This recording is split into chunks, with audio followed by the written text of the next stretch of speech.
Hi, my name is Jim Gleason, and I'm the volunteer developer of the Green Hills Renewable Energy Dashboard. We call it the GRED at Green Hills School in Ann Arbor, Michigan. As background, Green Hills is making GRED data, documentation, and related resources available for the benefit of teachers and students at other schools through the public website whose location is shown here. This video that is available from the website presents and discusses some example GRED data plots. It shows many of the basic characteristics of the data, and it is specifically intended to augment the documentation video that is available from the website. Most importantly, I hope that it will help teachers that are new to the GRED data to develop ways to use the data for the benefit of their particular students at both the middle school and the high school level. As you'll see, I've made no effort to make the plots that I'm going to show look pretty or professional, but I hope that the substance will overcome the lack of form.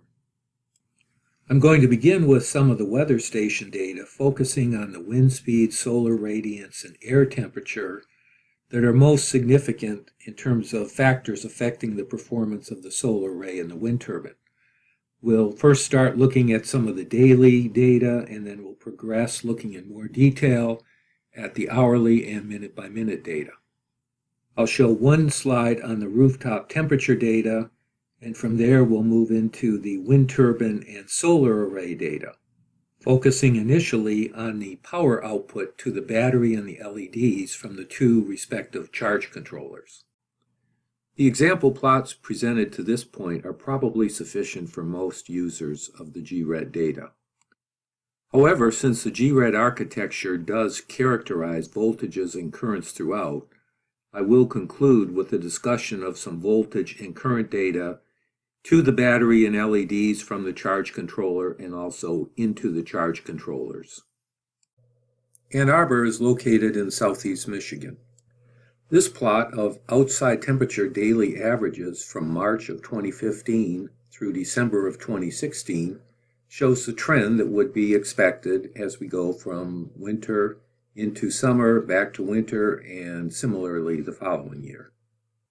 The plot is unexpectedly smooth in a few locations, such as here, here's another one. These smooth areas are artifacts of the plotting software interpolating over time periods during which the GRED control software was not recording data. The lower left plot shows the individual data points and the interpolation of the plotting software over this time gap right in here. The lower right plot shows the number of whole days between successive records in the daily archive data file. These time gaps in the GRED data occur for a number of reasons, but I do expect that they will occur less often as we proceed into the future. These plots compare daily averages in outside temperature, solar radiance, and wind speed over the same time period as shown in the previous slide. The plots show the general trend of the solar radiance peaks and troughs to precede by a few weeks the corresponding peaks and troughs in the daily temperatures. The solar radiances show more daily relative variations than do the temperatures. The low solar radiance daily averages during the winter is due to a combination of lower peak solar radiance during the winter and also a smaller number of daylight hours during the winter. The daily average wind speeds also vary quite a bit on a day-to-day basis, with some very high winds occurring during the winter months. The weather station data includes daily averages and also includes daily min and max extremes. For the daily data, the extremes are obtained over the set of hourly averages for each day. Here we are showing outside temperature statistics and solar radiance statistics over the period of June 2016 through December of 2016. For the temperature data, the extremes differ from the averages by about 10 to 15 degrees on a daily basis. The solar radiances show a markedly different trend. The daily average peaks get closer to the average values as we proceed from June through December. And of course, the daily average minimums fall to zero every night. These plots show the additional detail that becomes evident as we move from the daily statistics to the hourly statistics. Here we're showing hourly averages for outside temperature, solar radiance, and wind speed for November of 2016. Typical temperature variations over the course of each day are evident. The temperature data shows an unusually warm November and a cold front coming through right in this time period as we transition into more typical winter weather for southeast Michigan. The solar radiance hourly averages show each day clearly, with the exception of the period here where we had some missing data collection. Day-to-day variations in the solar radiance peaks are strong indicators of the degree of cloud cover on a particular day. Wind variations are considerable over the course of both night and day. The wind data does show some very strong winds at the point of the month where the cold front came through. Here we're looking at hourly average statistics over a 5-day period in the first half of November. The min and max extremes in the hourly data are obtained over the set of all measurements for each particular hour. The temperature extremes closely follow the hourly averages as would be expected. The solar radiance trends are more interesting. The hourly average closely follows the peak on days when the skies are predominantly clear. The data for this day is indicative of a partly cloudy time period. The data for this day indicates fairly heavy cloud cover over the course of the entire day. The solar radiance minimums show a consistent drop every day that also has an effect on the solar radiance averages. The wind turbine and the weather station were installed on the Green Hills roof prior to any consideration of adding a solar array. The weather station did not have a solar radiance sensor at that time. It was installed in a position that would be occasionally shadowed by the wind turbine pole, without impact on any of the weather station measurements. The solar array was added in November of 2014 and located in a position that would not be shadowed by the wind turbine pole. A solar radiance sensor was added to the weather station at the same time. Winter struck southeast Michigan shortly thereafter, and there just wasn't a good opportunity to move the weather station. It has remained in its original position, and there are no plans to move it. The brief occasional shadowing of the solar radiance sensor is one of many non-ideal consequences of doing a real-world data collection. Looking at the wind speed data, we see that the peaks are well above the average, representing the effect of wind gusts during an hour.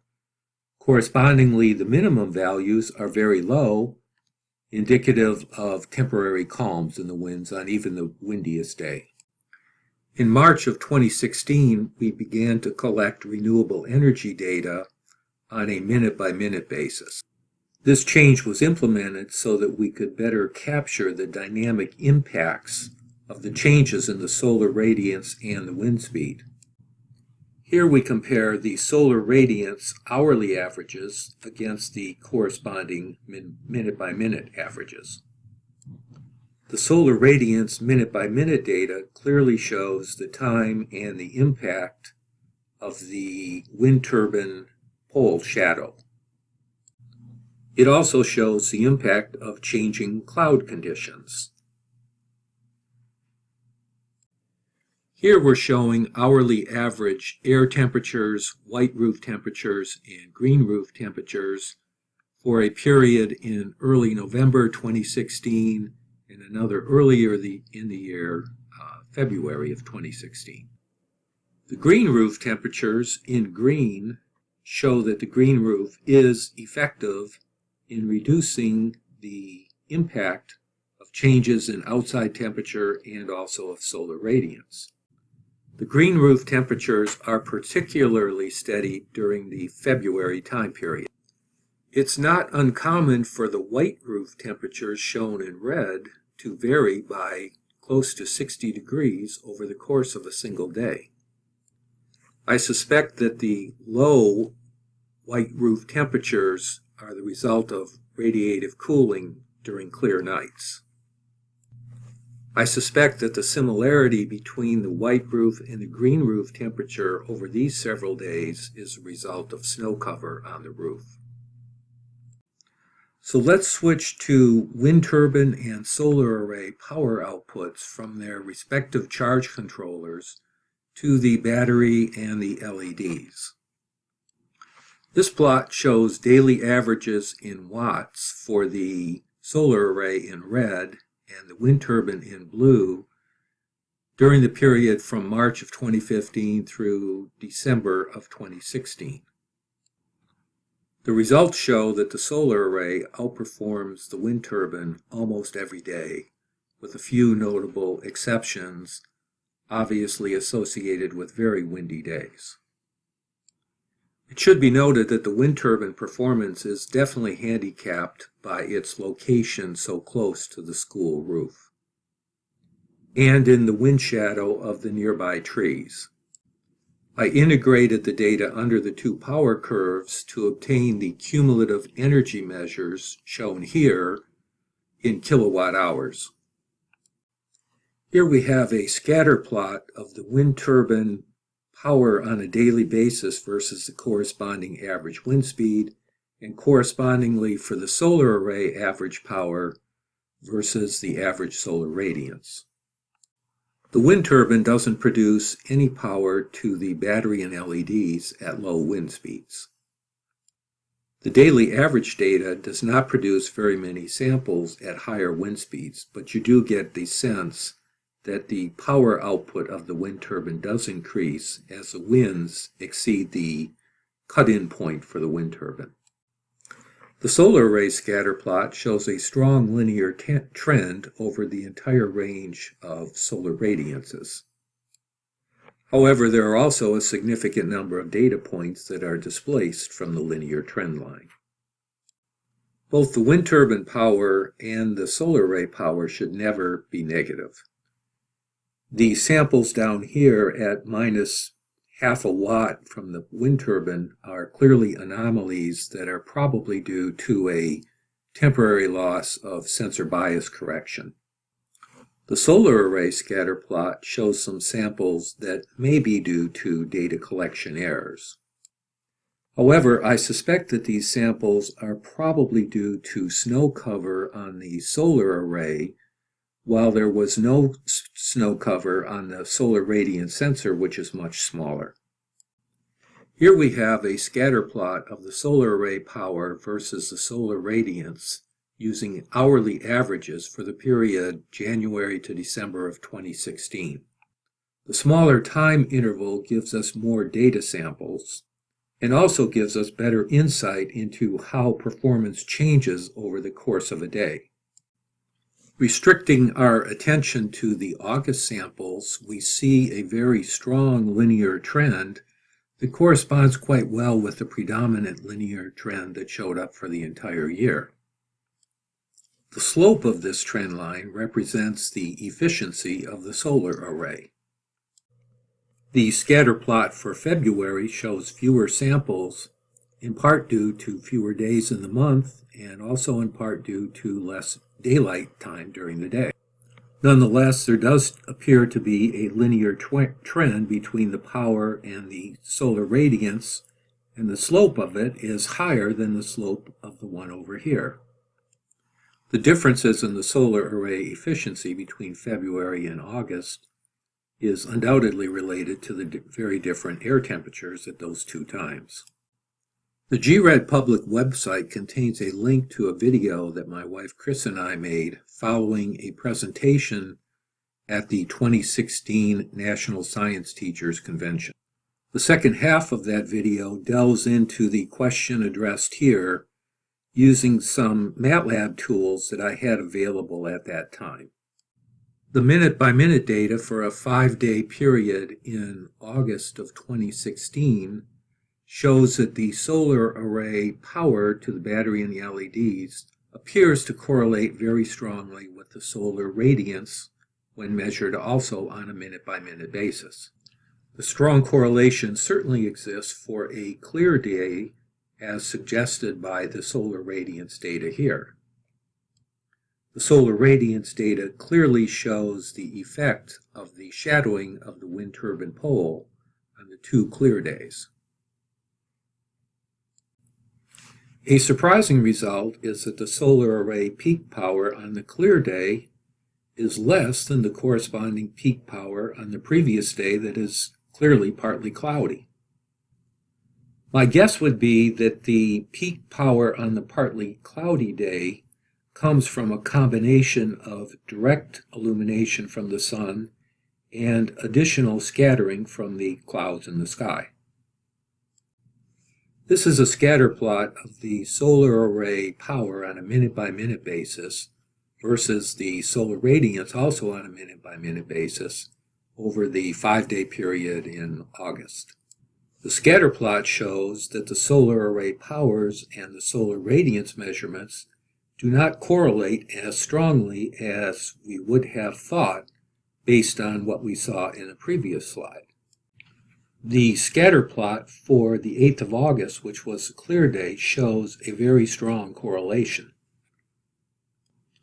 This point comes from the shadowing of the solar radiance sensor. The scatter plot for the partly cloudy 7th of August shows a component that very strongly resembles the one over here, but it is masked by a number of points that are decorrelating. I suspect that the decorrelated samples in this scatter plot come from the minutes where the solar radiance on the solar array is varying considerably due to changes in the cloud cover. The weather station updates the solar radiance measures every 50 to 60 seconds. The solar array power measurements are updated every minute, but are not synchronous with the weather station updates of the solar radiance. In addition to the power data at the output of the wind turbine and the solar array charge controllers, the GRED data also contains power measurements for the battery and the LED separately. The top chart shows the wind turbine power outputs in blue and the solar array power outputs in red for the 5-day period we have been looking at recently. The chart immediately below shows the corresponding power measures for the battery in blue and the LEDs in red. The chart at the bottom shows when the LEDs are turned on and off under control of the GRED software. The battery power goes negative when the LEDs are turned on. This indicates that the batteries are in one of their periodic discharge cycles. The GRED control software tries to keep the wind turbine and the solar array charge controllers from suppressing the flow of power to the battery and the LEDs. This goal has been hard to achieve on a consistent basis, particularly for the wind turbine charge controller. This problem is shown here where the wind turbine is producing power and then suddenly begins to not produce any power until the LEDs begin to draw power, at which point the wind turbine power is once again allowed to flow. The GRED data also includes voltage and current measurements at several points in the architecture, as discussed in the documentation video. Here we show minute-by-minute averages for the solar array current to the battery and the LEDs, and we also show what we call the battery voltage correspondingly, but it should be noted that the battery voltage applies equally well to the output of the solar array charge controller, the wind turbine charge controller, and the LEDs, since they are all wired in parallel. The shape of the solar array power plot bears a very strong resemblance to the shape of the solar array current plot. The power measurements in the GRED data are computed directly as the product of the corresponding 300 sample per second voltages and currents. This scatter plot shows an estimate of solar array power computed using the minute-by-minute product of solar array current and the battery voltage, versus the solar array power data from the archive, which is computed using the high data rate samples. The scatter plot shows that the two are close but not identically the same, as should be expected. Finally, the GRED data also contains voltage and current measurements made on the input side of the two charge controllers. That is to say, directly from the wind turbine to its charge controller and directly from the solar array to its charge controller. The solar array voltage sits at about 1 volt during the nighttime hours and very quickly transitions to a higher value when the sun comes up. We don't have any documentation on the operation of the wind turbine charge controller, so it remains somewhat of a mystery. This plot shows the minute-by-minute wind turbine single-phase average RMS current to its charge controller in blue, and in red we see the corresponding average DC current out of the charge controller to the battery and the LEDs. The red plot in this particular time period shows that the wind turbine charge controller is suppressing the flow of output power to the battery and the LEDs. When the LEDs turn on, the wind turbine charge controller lets the power flow again. The wind turbine phase pair average RMS voltage to its charge controller drops significantly during the time that the wind turbine charge controller is suppressing the flow of power. The input current to the charge controller also increases markedly. This suggests that the wind turbine charge controller has switched to a secondary load during this time period. The data actually indicates that the wind turbine charge controller suppressed the flow of power to the battery and LEDs on 4 of the 5 days shown during this period. As I said before, avoiding this situation has definitely been a challenge. Congratulations, you've made it to the end of this exciting video. I hope that you're still awake and that the information presented here will be useful to you.